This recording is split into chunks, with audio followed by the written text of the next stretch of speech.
बहुत देखी हैं, मगर आज तक कोई ऐसा ड्रामा नहीं देखा जिसमें इस्लामी तहजीब, इखलास, इंसाफ, अदल, अखलाकियात, इत्तेहाद, मोहब्बत और सबसे बढ़कर अल्लाह की रज़ा के लिए हर किस्म की कुर्बानी देना, अपने नफ्स की नहीं बल्कि मालिक व मौला की रज़ा और उसके निज़ाम की खातिर ज़िंदगी गुजारना, और फिर उस पर कमाल ये कि उसे ऐसा फिल्माना कि इसमें दौर जदीद के तमाम तकाज़े पूरे किए जाएँ, मैंने नहीं देखा। मैं बात कर रही हूँ तुर्की का मशहूर तरीन और दुनिया की सबसे बड़ी ड्रामा सीरियल उर्तुगल गाज़ी की, जिसकी पहली किस्त आज वज़ीर आज़म पाकिस्तान इमरान खान साहब की हिदायत पर पाकिस्तान टेलीविज़न पर नशर की गई है।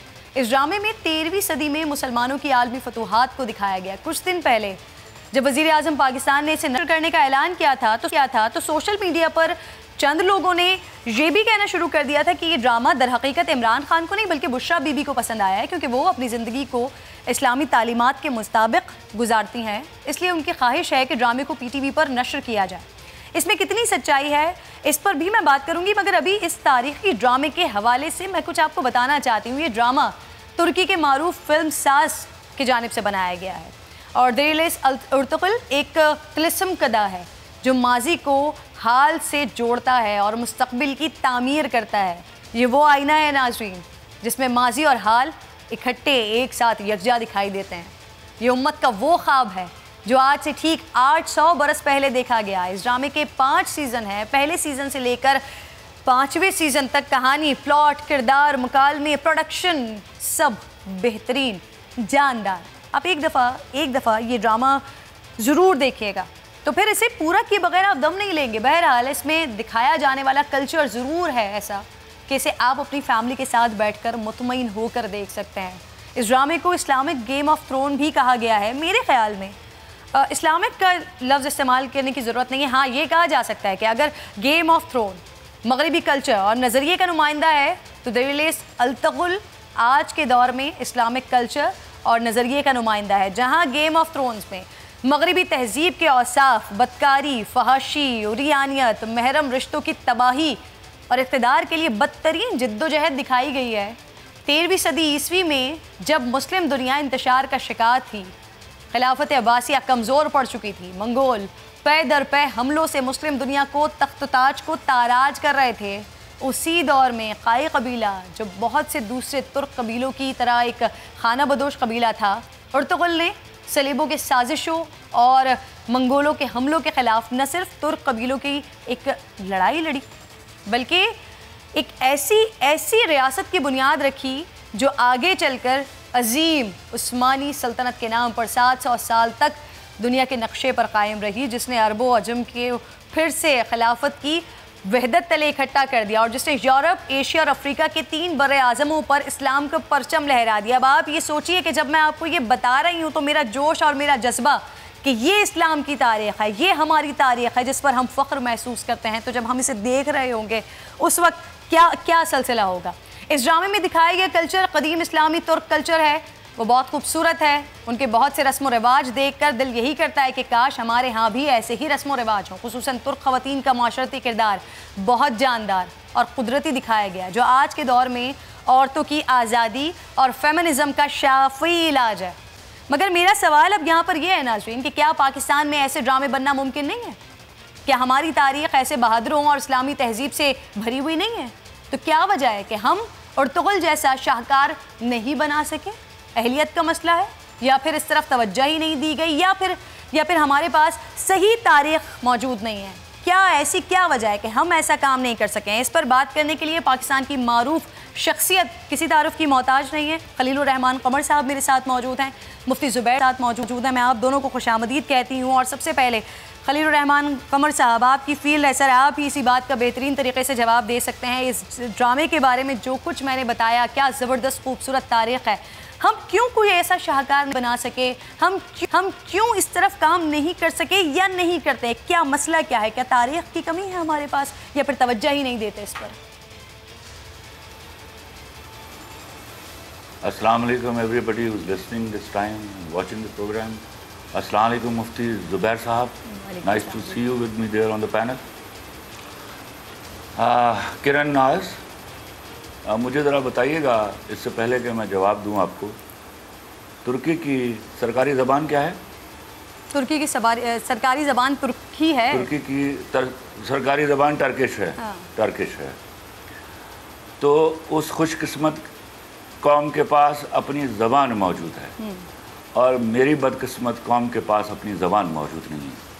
हमारे यहाँ मैं शायद सालों से चीख रहा हूँ हर प्रोग्राम में कि हमसे हमारी ज़बान छीन ली गई है। हम वो बदकिस्मत लोग हैं जो सारा दिन अंग्रेज़ी पढ़ते हैं और काम उर्दू, पंजाबी में, सिंधी में, बलोची में, पश्तो में करते हैं। ये वो अलमिया है जो हमें जिसने हमें कहीं का नहीं रखा। मैं बार बार ये बात कहता हूँ, हम उस वक्त तक संभल नहीं पाएंगे जब हम जिस्म की ग़ुलामी के साथ ज़बान की ग़ुलामी से भी आज़ाद नहीं हो जाएंगे। जिन कौमों ने तरक्कियाँ की हैं, जिन कौमों ने अपने कल्चर को अपनी मुट्ठी में थाम के रखा है, उन्होंने सबसे पहले अपनी ज़बान का एहतराम किया है। हम वो बदनसीब कौम हैं जिनको बहुत शौक़ है उस ज़बान के बोलने का जो हमारे कभी किसी काम नहीं आएगी। ये तो पहला काम। दूसरी बात, आपने अपने मुल्क में इतनी सिलेबस डाइवर्सिफिकेशन कर दी है, इतनी जहनी तफावत क्रिएट कर दी है कि हम ऐसे मौज़ूआत पर कभी इकट्ठे हो ही नहीं सकते। कोई चैनल इतने पैसे लगाने के लिए तैयार नहीं है। मैं शायद 10 सालों से वो लोग जो ये ड्रामा बना सकते थे उनको कह रहा हूँ कि भैया तुमने अभी मेरा तारीख़ के ऊपर कलम नहीं देखा। This is high time I should write now. इससे पहले कि मैं चला जाऊँ मुझे लिखने दीजिए। लेकिन वो वक्त नहीं आ रहा था। उस वक्त के लिए मैं भी तड़पा हूँ, वो भी तड़पे हैं, क्योंकि हमें कोई चैनल, मेरा एक सीरियल है जो 1935 का है, आई एम सॉरी हसन, खुदा की कसम सिर्फ वही एक बन जाता तो आज हम बहुत सारे मसाइल से, क्योंकि मेरे लोग, मेरी public, they actually learn from their television dramas, उनको घिसे पिटे मौज़ूआत दिए गए। मैं ये बात भी 10 साल से कह रहा हूँ कि there is some international conspiracy कि हमें गलत और घटिया मौज़ूआत में उलझा दिया गया है। हमें सास बहू के झगड़ों, हमें रेप्स इसमें डाल के उस पर्टिकुलर कॉर्नर पे धकेल दिया गया है जहाँ से हमारी वापसी में डेकेड्स लग जाएंगी। ये बात समझ नहीं आ रही थी। आज शुक्र है, मैं सलाम पेश करता हूँ तुर्की वालों को कि उन्होंने ये तमाचा मारा और वो जहाँ उनके मुंह पे लगा, जिनके लिए उन्होंने मारा, वो कहीं हमारे मुंह पर भी लगा है कि हमें शर्म आनी चाहिए। हमने अपने हीरोज़ किताबों में रख के मार दिए। दिस इज़ हाई टाइम कि we should introduce them to our generation. बिल्कुल आपने दुरुस्त फरमाया। और हम सब कुछ कर सकते हैं। वो बिल्कुल आपने दुरुस्त फरमाया। वो रियासत के जिसे मदीना सानी कहा जाता है, वहाँ पर तो ये शायद इससे पहले हो जाना चाहिए था, जो तुर्क लोगों ने करके वाक़अतन चेहरे पर एक चमाट ही मारा है। मुफ्ती ज़ुबैर साहब, यकीनन फ़िल्में ड्रामे देखना शरीयत में इसकी ममानियत है, लेकिन इस वक्त जो हालात हैं, जो वाक़यात हैं, हर शख्स ही फ़िल्मों ड्रामों में ही पड़ा हुआ है। इस वक्त की सिचुएशन आप देखिए, कोरोना की वजह से लोग घरों के अंदर कैद हैं, तो ज़्यादा से ज़्यादा वक्त अपना गुजारते हैं वो टीवी के साथ, ड्रामों के साथ, फ़िल्मों के साथ। क्या मैं बड़े अदब के साथ, बड़े मोहतरम अंदाज में आपसे ये सवाल पूछना चाहती हूँ कि अगर इस तरह का कोई ड्रामा जहाँ पर शहादत को फ़ख्र दिखाया जाता हो, जहाँ पर दीन इस्लाम की सरबलंदी की बात की जाती हो, जहाँ अल्लाह रब्बुल इज़्ज़त की रज़ा के लिए अपना सब कुछ छोड़ देने की बात की जाती हो, क्या उलमाए कराम ऐसे ड्रामे देखने, जहन साजी के लिए, फ़िक्र साजी के लिए, क्या उलमाए कराम इस तरह के ड्रामे देखने की इजाज़त देंगे या इसकी भी ममानियत ही करेंगे? बिस्मिल्लाहिर्रहमानिर्रहीम, नहमदुहु व नुसल्ली अला रसूलिहिल करीम, अम्मा बाद। गुजारिश ये है कि पहली बात तो ये है कि मोहतरम खलीलुर रहमान कमर साहब की खिदमत में और आपकी खिदमत में सलाम। मैंने उनकी कोई गुफ्तगू नहीं सुनी, मुझे आवाज़ नहीं आ रही थी, इसलिए मुझे मालूम नहीं कि मोहतरम खलीलुर रहमान कमर साहब ने क्या इरशाद फरमाया, तो मैं उनकी बात नहीं सुन सका। अलबत्ता जो आपने सवाल किया है पर्टिकुलर, मैं उस सवाल के जवाब की तरफ आता हूँ। सबसे पहली बात तो ये है कि इसमें कोई शुबा नहीं कि अर्तुगरुल की जो तारीख़ है वो बड़ी वल है, इंतहाई उम्दा और ड्रामा नहीं देख। मुफ्ती ज़ुबैर साहब, ऑब्वियसली क्योंकि इस वक्त सिचुएशन ऐसी है कि आप तमाम लोग, हम ज़्यादातर लोगों को स्टूडियो में लेकर नहीं बैठ सकते, इसकी वजह से कुछ आवाज़ का भी मसला हो रहा है। अब आपकी आवाज़ मुझे सही आना शुरू हो गई, प्लीज़ कंटिन्यू कीजिएगा अपनी बात को। जुबैर साहब।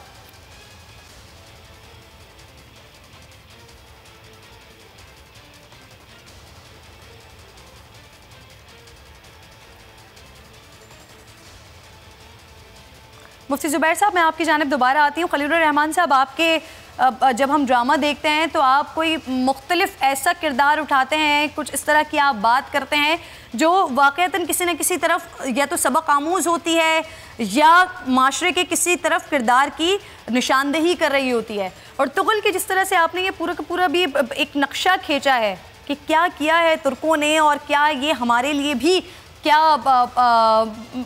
किस तरह की ये मिसाल रखता है। कुछ सोच रहे हैं आगे इस तरह का करने के लिए, जहन साजी के लिए, किरदार साजी के लिए? पहले तो मैं किरण तुम्हें करेक्ट कर लूँ, तुमने बड़ी बलबला अंगेज बातें की हैं, लेकिन एक बात तुमने ऐसी की है जो मेरे दिमाग को बोझल कर गई है कि ड्रामा देखना और बनाना जो है शरई तौर पर जायज़ नहीं है। प्लीज़ खुदा के वास्ते इस तरह के फतवे मत दीजिए। अगर ड्रामा देखना जायज़ नहीं है, फ़ोन भी इस्तेमाल कर। एक मिनट चुप सुन लीजिए ना, मैंने सुना आपको जी। अब मैं बोल रहा हूँ, मुझे सुनिए। सेल फ़ोन इस्तेमाल करना, टीवी चैनल बनाना, वहाँ बुला के एंकर्स को इसके साथ झूठ बोलना, ये भी जायज़ नहीं है खुदा के वास्ते। और इस पर इज्तिहाद करना होगा कि क्या हमें वो चीज़ें दिखानी है। इसी तरह की बातें करके हमने अपने हीरोज़ जो है अपनी किताबों में छुपा के रखे हैं, और नतीजा क्या हुआ, आपके यहाँ एक सकाफ़ती यलगार हुई और इंडिया के सारे भगवान आपके बच्चों की ज़बान पर आ गए और आपके हीरोज़ कहीं दूर कोनों में दीवारों के ओट पे छुप गए। खुदा के वास्ते इस तरह की बात करते हुए ज़रा एहतियात फरमाइए। अब पूछिए मुझसे सवाल, मुझे इस बात पर तकलीफ़ हुई थी बहुत। चले मुफ्ती ज़ुबैर साहब, क्योंकि खलीलुर रहमान साहब आपने जो बात की मैंने कोट किया था, मैंने उलमा कराम की ही बात को कोट किया था, तो फिर आपकी इस बात का जवाब। इस कोट को मतलब आप मुझे बुला के ये बताना चाह रही है कि मैं जो काम करता हूँ गैर शरई है? नहीं, मैंने इसीलिए खलीलुर रहमान साहब आपसे मैं इंतहाई शरई हूं, मैं तो मुफ्ती साहब इस तरह की मुफ्तियाने कराम की बात करते हैं, इस वजह से मैंने उनकी बात आपकी बात खलील रहमान कमर साहब, आपकी बात मोहतरम है, आप खुद भी हमारे लिए मोहतरम है, इसी वजह से आप मेरे साथ मौजूद हैं। खलील रहमान साहब, आपकी राय का भी एहतराम है, मुफ्तियाने कराम की राय का भी एहतराम है, उनसे उनकी राय पर बात कर रही हूँ, आपसे आपकी राय पर बात कर रही हूँ।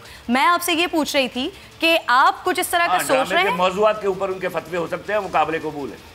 मैं आपसे ये पूछ रही थी कि क्या आप अर्तुगरुल को देखते हुए कुछ सोच रहे हैं आगे करने के लिए? Of course मैं सोच रहा हूँ, and 3 days ago I have spoken to Humayun Saeed and we have decided to do something like this, you know। मैं शायद ये बात उसको पिछले 12 साल से कह रहा हूँ, लेकिन हमारी बहुत सारी लिमिटेशंस हैं। हमें इस तरह का ताना इसलिए नहीं दिया जा सकता कि हमारे पास सिर्फ वसाइल का प्रॉब्लम है, वरना हमारे पास बेहतरीन एक्टर मौजूद हैं, बेहतरीन डायरेक्टर मौजूद हैं और खलीलुर रहमान साहब आप इस वक्त ब्रेकिंग न्यूज़ दे रहे हैं, आप बड़ी न्यूज़ दे रहे हैं, और ये पाकिस्तानियों के लिए आप खुशखबरी दे रहे हैं कि आप अगर इसके बारे में सोच रहे हैं, ये बहुत बड़ी खबर है, ये मेरे लिए बहुत बड़ी खबर है, ये पाकिस्तानी नाजरीन के लिए बहुत बहुत बहुत बड़ी खबर है, बहुत खुशी की बात है जो आप ये इसको करने के लिए सोच रहे हैं। इस्लामी तारीख मैं कल से उसको लिखना शुरू कर रहा हूँ। बहुत ज़बरदस्त, मैं मुबारकबाद भी आपको पेश करती हूँ और मुझे बड़ी खुशी हुई है आपकी ये बात सुन के। मुफ्ती ज़ुबैर साहब, जी सर, आप कंटिन्यू कीजिएगा अपनी बात को।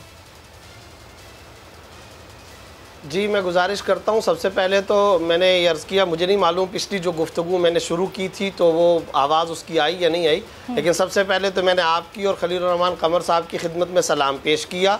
अब मैं अगली बात ये अर्ज़ करना चाहता हूँ कि देखें, मैंने ये ड्रामा नहीं देखा, अलबत्ता मैं तारीख़ का तालिब इल्म हूँ और इसी तारीख़ के तालिब इल्म होने के शौक़ में मैं बाकायदा डेमस्कस भी गया और 2007 के अंदर शाम का भी मैंने सफ़र किया। वहाँ खिलाफत उस्मानिया के जो आखिरी खलीफा थे सुल्तान अब्दुल हमीद, मैंने उनकी कब्र पर भी हाज़िरी दी। अल्हम्दुलिल्लाह इस तारीख़ का मैंने मुताला किया, स्टडी की, बड़ी वलवला अंगेज़ तारीख़ है, बड़ी जोशीली तारीख़ है, बड़ी उभार वाली तारीख़ है, बड़ी आला, शानदार और उम्दा तारीख़ है और हम सब के लिए काबिल तक़लीद नमूना है। उसका तज़करा होना चाहिए, बार बार होना चाहिए, नई नस्ल को उन हीरोज़ से मुतारफ़ कराना चाहिए। मैं मोहतरम खलीलुर रहमान कमर साहब की इस बात से 100% इत्तफ़ाक़ करता हूँ कि हमारे हीरोज़ को छुपाया गया, हमारे हीरोज़ को दीवार से लगाया गया, उनके तज़करे नहीं किए गए। रियासत की सतह पर उनके तस्करों की हौसला अफजाई नहीं की गई। ये हमारा जुर्म है, ये हमारा अलमिया है। आज बच्चे बच्चे की ज़ुबान पर हमारे इन इस्लामिक आला दर्जे के मुजाहिद हीरोज़ की पूरी तारीख होनी चाहिए थी, उसका तस्करा होना चाहिए था, बार बार होना चाहिए था। अड्डों में, स्टेशनों में, लाउंज के अंदर, गली कूचों में, बाज़ारों में, घर के ड्राइंग रूम्स के अंदर उनका तस्करा होना चाहिए था। मैं जो बात अर्ज़ करना चाहता हूँ वो दो बातें हैं, और उन दो बातों को मुझे उम्मीद है अगर कोई difference of opinion Khalilur Rahman Qamar sahab माफ कीजिएगा, बिल्कुल वक्त खत्म हो रहा है, मुझे मुख्तसरन बता दीजिए, देखना चाहिए उलमा की नज़र में इस वक्त ये ड्रामा या नहीं देखना चाहिए, ये बता दीजिए मुख्तसरन। मैं दो बहुत मुख्तसर सी बात ये कहना चाहता हूँ, इसके कुछ मुस्बत पहलू हैं, कुछ मनफी पहलू हैं। जहाँ तक इसके मुस्बत पहलू हैं उनका आपने भी तस्करा किया, मोहतरम खलील साहब ने भी तस्करा किया, मैं भी उसका तस्करा कर रहा हूँ। काई कबीले का एक सरबरा, बकरियां चराने वाला, वो उठता है इस्लाम शरीयत दीन के लिए, कितनी बड़ी कुर्बानी देता है, इस कुर्बानी का तस्करा बार बार होना चाहिए। अलबत्ता इसका एक मनफी पहलू भी है, और वो मनफी पहलू ये है कि देखें हमें रिकॉर्ड को और कुरान और सुन्नत के अबदी अहकाम को मस्ख नहीं करना है। अगर नामहरम औरत से इश्क व मोहब्बत का मामला होगा, in the light of the Quran और सुन्नत शरअन वो अलाउड नहीं है। इसी तरीके से औरत की बेपर्दगी का मामला शरअन वो अलाउड नहीं है। फिर हम रमज़ान के अंदर देखें, हमारा मुल्क बांझ नहीं है, खलीलुर रहमान कमर साहब की सलाहियतों से इस्तेफादा किया जा सकता है। उलमा एक ज़माने में डिजिटल तस्वीर को हराम कहते थे, अब बाकायदा तहकीक करके डिजिटल कैमरे की तस्वीर को हराम नहीं कहा जाता। लिहाजा मैं ये समझता हूँ जो कुरान और सुन्नत की हुदूद और लिमिटेशंस है, उन लिमिटेशंस को सामने रखते हुए अगर हम, हमारा मुल्क बांझ नहीं, 1857 की जंग आज़ादी पर भी हम अच्छा काम कर सकते हैं, इसी तरह तहरीक पाकिस्तान पे कर सकते हैं, तहरीक खत्म नबूवत पे कर सकते हैं, जो शरई हुदूद है। प्लस आखिर में एक जुमला, रमज़ान तौबा, इस्तग़फ़ार, तिलावत, इबादत, हुकूकुल इबाद की अदायगी, मोहताजों की गमखारी, सब्र, तक़वे का महीना, लोगों की मदद और नुसरत का महीना है। रमज़ान के अंदर ख़ास तौर पर हमें बराह रास्त इबादत, नमाज, तिलावत की तरफ मुतवज्जो। 6 शहर, 6 टीम, 6 सेलिब्रिटी कैप्टन। सिर्फ 1-2 शहर नहीं, हमारे साथ खेलेगा पूरा Pakistan. Karachi knights, Lahore leopards, Islamabad eagles, Kashmir heroes, Quetta wolves, Peshawar hawks. तो हो जाएं तैयार, पाकिस्तान में पहली बार गेम शो ऐसे चलेगा लीग के लिए। जिताएं अपनी पसंदीदा टीम को, खेलेंगे आप इस रमजान। गेम शो ऐसे चलेगा लीग।